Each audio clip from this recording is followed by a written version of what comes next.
The Daily Mail: judge dismisses University of Wyoming sorority sisters lawsuit attempting to block transgender woman Artemis Langford from joining, and says the court will not define a woman today after they accused her of being a predator. Wow. So, this is what we're doing today. Interestingly enough, I was working on a completely different video, and then this popped up, and of course I had to say something about it. I don't know if you've seen this going around on the internet. It's pretty crazy. There's, just, we know this is happening. We know why it's happening. Men want to get into women's spaces so that they can be close to women, so that they can hopefully entice women to let the men touch their goodies.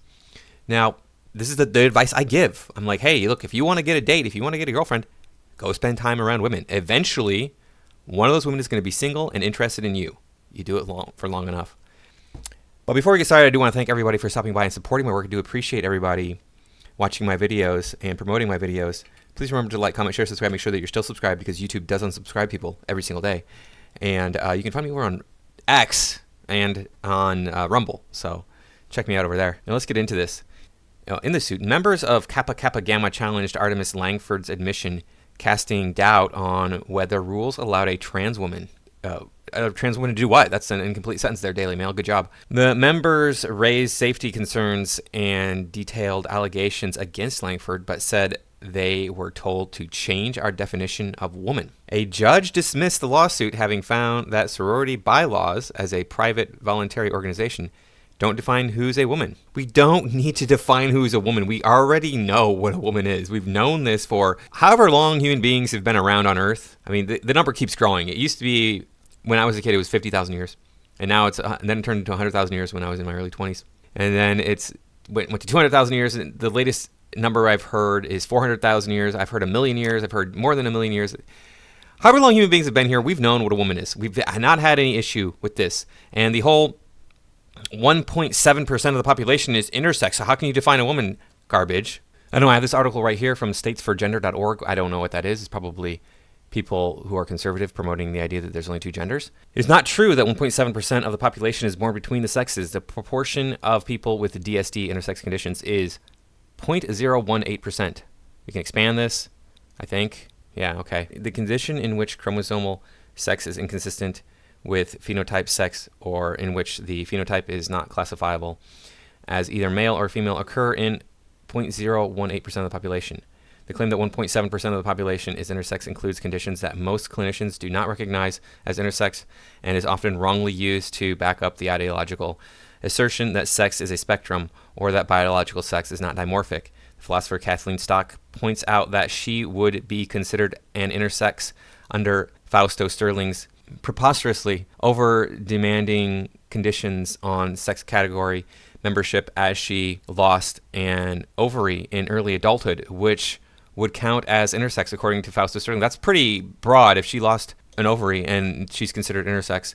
But the fact of the matter is that until modern medicine, there were a lot of people out there that could not have children because they were chimeric, which is where you're born male but you only present as female because of physical complications that do not allow you to absorb testosterone or utilize testosterone in your body. So you appear to be female in every single way, and you function as female in every single way.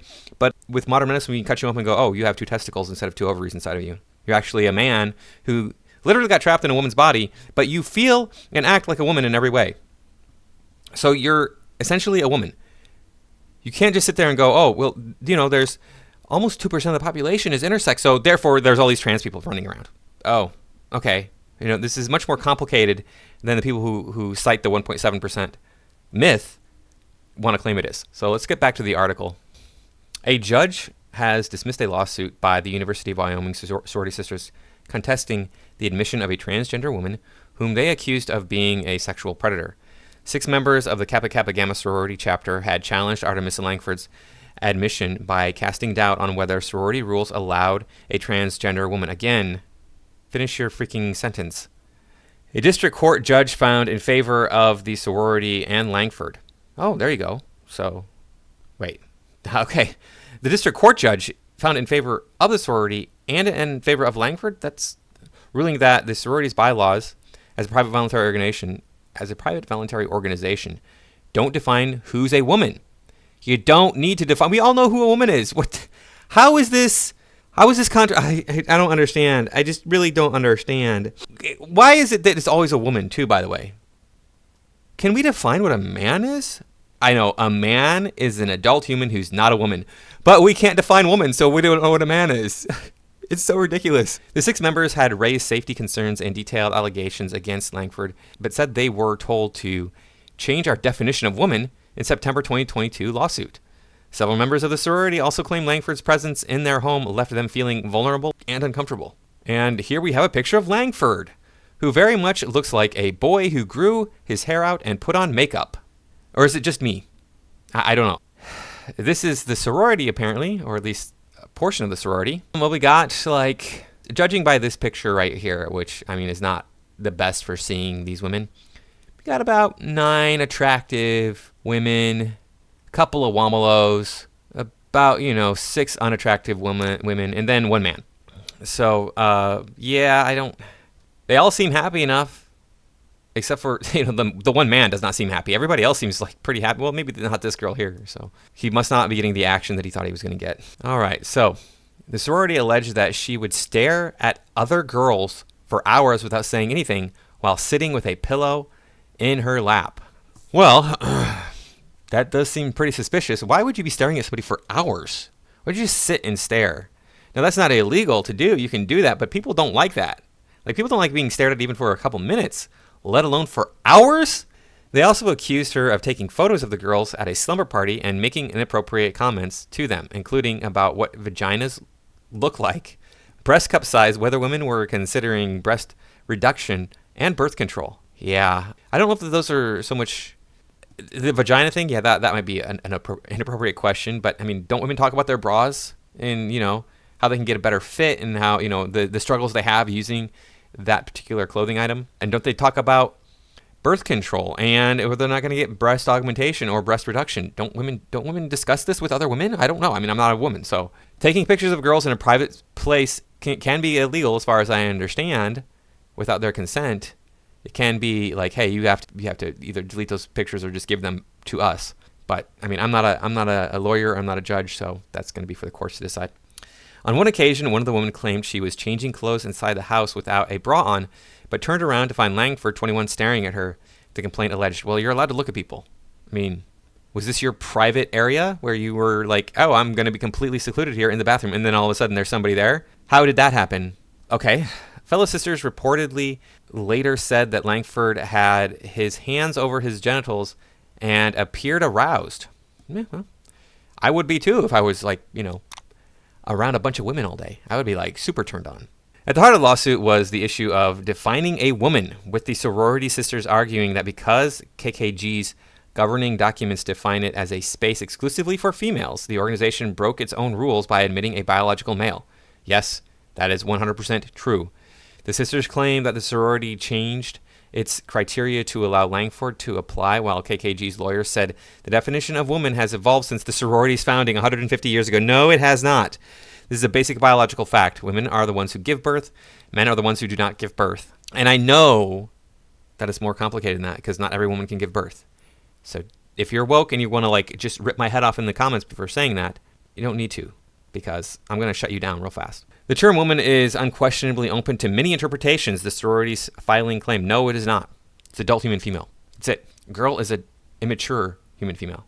Although the plaintiffs offered a definition in their lawsuit as an adult human female, oh, there you go, okay. KKG said this was restrictive and were seeking to dismiss on the basis of changing views around what constitutes a woman. Again, why aren't there changing views around what constitutes a man? And it sounds like they did this to themselves when they said that the definition is restrictive right here. So the picture of the girls, so some of the girls, and they don't look as good here. Most of these girls are chubs. Looks like there may be 2 who are not unattractive in this picture. Oh, there's Langford again. Look at that. It looks like he has a stuffed bra on. All right, so the case at Wyoming's only 4-year public university drew widespread attention as transgender people fight for more acceptance in schools, athletics, workplaces, and elsewhere, while some, like these sorority sisters, push back. Okay, I've said this before. You're not unaccepted in schools. You are allowed to go to school. You are allowed to work. Keeping you from working and from going to school is illegal 150 million% in this country. Athletics. I've said this before. You do not get to compete in any sort of meaningful way if you do not conform to male or female standards. It's that simple. If you are male, you can play male sports. If you are female, you can play female sports. If you want to be transgender, you don't get to play sports in any sort of meaningful way. You do not get to compete for scholarships. And it's the same thing with sororities. If you want to form a trans sorority, go ahead, be my guest. And then you can have some sort of meaningful experience in a sorority or a fraternity. I don't know what you would even call it. We have to make up a new word. Stupidity, maybe? That would work. They described the sorority as a safe space to grow together and build genuine, long-lasting relationships, as well as a refuge for us biological women to relax and release from the pressure and stress that come with college and life.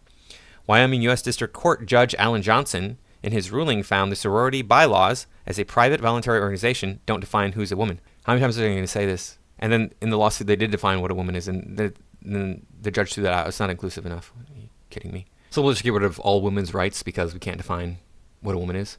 Or is everybody just going to be able to say, well, I identify as a woman, so I get all of their privileges and none of their responsibilities?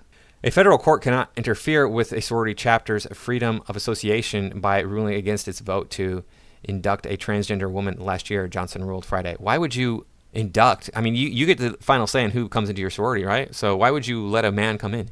Unless you didn't know. Although I'm sure, he walked up with a voice like this. This is the sound of the belly.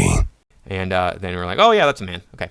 With no definition of a woman in sorority bylaws, Johnson ruled that he could not impose a definition of a woman in place of the sorority's more expansive definition provided in court. That there's no expansion to adult human female. That's pretty clear. With its inquiry beginning and ending there, the court will not define a woman today. Johnson himself, an alumnus of the university who was honored by the school, wrote. The sorority sisters who sued publicly shared how Langford's presence in their house made them squirm. Well, there should be some sort of process you have for kicking somebody out of your sorority. Why don't you have a process for that? If somebody is being disruptive in some way, why don't you be like, okay, well, look, according to our laws, you're making us uncomfortable. We want you to leave. That's how it is. And you don't have a right to be in our private space. We have a right to maintain our own personal privacy. We have a right to space around ourselves that you're not allowed to violate. It's that simple. It's really uncomfortable. Some of the girls have been harassed or A'd. I don't know what the A stands for here, right? Because you hear this term thrown around a lot. And what it seems to me is like, oh, a man put his hand on my shoulder while he was talking to me. I was A'd. And I'm like, no, you weren't. That's not a violation. I mean, okay, you have the right to say, please don't put your hand on me. Women don't do that, though. They get all mad and, don't touch me. Like, okay, I've seen it happen a number of times over just some innocuous little thing like pat on the back or touching on an arm or something like that. And then the women are just like all upset and offended. And I'm like, you guys just need to chill, okay? Some girls live in constant fear in our home, Holtmeyer told Megyn Kelly on her podcast. That is not okay. And what I recommend these women do is quit the sorority. I know this could be a big advantage for you moving forward in your lives, but you don't have to stay in the sorority. At least you filed a lawsuit. I mean, that's one thing. Let's take a look down here. We got some surprising coming up. Check it out. Here's the judge. I'm guessing this guy figured out when he was in college what a woman was. I bet he figured it out real good. Now, he does not look like at all a young man if you're not looking at the screen. He looks like he's about 80, if not even older than 80. And there was no question when he was a child or a young man what a woman was. We all knew. And before you say, oh, well, they didn't sleep around back then. Yes, they did. My father, born in 1932, would sit around with his high school friends, and they would relive the glory days, talking about all the women they had when they were in high school in the 1940s, right? My father graduated in 1950. So in the 1940s, they were banging outside of wedlock like there was no tomorrow. Once birth control became easy to access, because by then they had factory manufactured, the assembly line, it wasn't an assembly line obviously, but manufactured prophylactics. So yeah, people were banging. That's how it goes. People want to bang. Oh, here's the girls who filed the lawsuit. All right. Oh, it says right here, some of the sorority sisters told Megyn Kelly that they felt pressure to accept Langford into their house despite their fears. So some of the girls stood up against it, but, they probably were like, okay, well, I guess we can give it a shot and see. We're supposed to be all inclusive these days. Some of these girls were intelligent enough to go, yeah, no, that's not going to work. Oh, here's the Megan Kelly clip. Let's take a listen to that. Obvious man, but also one who's clearly getting aroused by just being around you. Can you give us some idea of what that felt like for you? It's a weird, gut-wrenching feeling that every time I leave my room, there's a possibility that I'll walk past him in the hall, whatever setting that may be in. And it's never a pleasant encounter, and that's the scary part. It's a weird feeling just to know that I could run into him anytime, full access to the house. But this just goes to show, we need women's spaces for that reason. Our house is our home, just like any else's home. You go home at the end of the day to feel comfortable and relax in your own skin. And you can't do that knowing that this individual has full access to your house. It is also really uncomfortable, just because some of the girls in the house, I know they've been sexually assaulted or sexually harassed. So some girls live in constant fear in their home. And our home is supposed to be a safe space. Okay, so I understand what it's like to live with somebody that you're afraid of. Like I've shared many times on my channel, my family was incredibly violent with me when I was a child, and I didn't know if I could walk out and have something happen to me for seemingly nothing. It's terrifying. It's nerve-wracking. It messes with you really badly. I say that you start a new sorority, and then I don't know how that would probably take a lot more work than these women want to put in or are capable of even putting in. Yeah, it's unfortunate. But there's one thing I do want to say about this. How many generations now have women been pushing to get into men's spaces, have been taking over men's spaces, have been kicking men out of men's spaces, been coming in and messing up men's spaces? So, sometimes, hey, karma's a bitch. I do want to say that. I do feel for these women, and I don't want them to be in this situation, but at the same time, you kind of ask for this. Men are never allowed on the second floor of our house apart from moving in and moving out. That doesn't make any sense. Oh, okay. No, I get it. They could have moving men helping them or whatever. Okay, I get that now. So it is an only female space and not like living in the dorms. We share just a couple of main bathrooms, but it is supposed to be a safe space for us to rest our head at night. Well, this guy moving in was probably thinking, we are in a drought, so be sure to shower as one big group at the exact same time. This culminated in a lawsuit which was brought against the sorority's parent organization, its president Mary Pat Rooney, and its housing corporation. Langford was named in the lawsuit but was not being sought for monetary damages. Some of the sisters also alleged that the sorority's leadership pressured and bullied the members to accept Langford into the group. We already talked about that. One sister who remained anonymous told the National Review that Langford has not made any effort to physically look like a girl, adding, he's just calling himself a girl. All you have to do is identify as a she, her. Well, the pictures we saw of Langford is wearing makeup, and Langford's hair is long. So those are social cues of femininity. Again, I know we can't define a woman, so obviously those are not social cues of femininity. But what do I know, right? Social cues of femininity, the long hair. I don't think there's any reason to inherently find long hair more attractive than short hair, but for whatever reason, that's typically the case, right? We associate long hair with beauty. That's a social construct. So these are things that Langford has done, so that's a lie. In a response to the complaint were photos of a number of text exchanges between sorority members that implied there was doubt among sisters as to whether or not the allegations against Langford were made up. Oh, interesting. This sworn allegation appears to be a game of telephone after one sorority sister told a drunken story to another who repeated the story, read the filing on behalf of Langford. In one message, a member who claimed to be present in the room at the time of the alleged incident appeared to write to another member, I'm pretty much 100% positive it did not happen, but also, what if, redacted, actually saw something like that. I don't want to be saying this awful thing didn't happen, but I don't think she was being serious because I watched him the whole time. He was standing there in the doorway for 2 seconds, and he didn't get I'm assuming the next word is going to be aroused, but it's Okay, well, and then the person responds, damn, that sucks, because they're trying to get rid of this individual, right? And then the response to that was, Artemis is creepy in other ways at least. Okay, yeah, I would not be surprised that Artemis was creepy in other ways.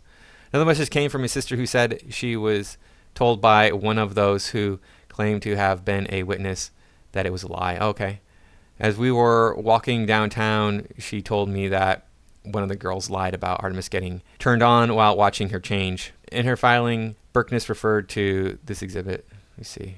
So yeah, I mean, this is a mess, obviously. I'll leave a link to the article down below if you want to read the rest of it. There's not much left to it. And then here down in the comments, we got a guy saying, I would leave the sorority, yeah. I mean, if the sorority wants to become a fraternity, well then, hey, there's no place for you in it. What do you know? Not sure why the judge felt he would have to define a woman. Pretty sure there are already definitions, and they presented a definition that the judge didn't agree with, apparently. Lock the doors on the sorority house and close down the chapter. You could do that once you just get the locks changed while Langford is gone. And be like, here's all your stuff out on the porch. Good luck. And it's time to disbar this judge. Yeah. Mm-hmm. We, as a society, are literally circling the drain. Yep. Ridiculous. Move out of the dorm and this dem mindset. Yep. Vote with your feet, ladies, and leave. Yep. Mm-hmm. So everybody's saying leave, get out. That's one option. I think it's easier for them to try to kick Langford out. I don't know why they can't. That's the thing that I don't think it says in this article. Why can't you just get rid of Langford? It doesn't make sense to me. But what do I know? Well, anyway, I definitely had to say something about this. Thank you for watching. Now, I got your palate cleanser. This is a dog with a superpower.